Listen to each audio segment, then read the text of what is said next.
大家好，最近我们直播的时候，有很多粉丝朋友有问我们，收到货不会使用这个定时关机开机功能和这个闹钟功能，我们今天就给大家来操作演示一下。我们现在来操作一下闹钟功能啊，在关机状态下按一下 Set 键啊，切换到闹钟功能。然后再长按一下 Set 键，拨动这个滚轮就可以调节时间了啊。这个闹钟功能标志有在闪烁啊，然后你调节分钟，再轻轻的按一下，长按，切换好这个时钟啊，切换分钟，滚动这个齿轮就行了啊，非常简单的。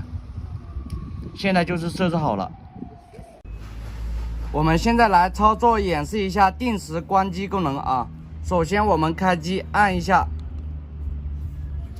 开机之后啊，长按2秒。现在是90分钟之后自动定时关机啊。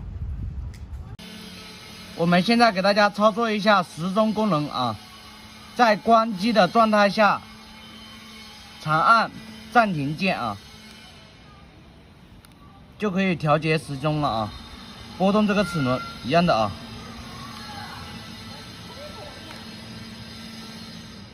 轻轻的按一下调节分钟，操作完毕啊。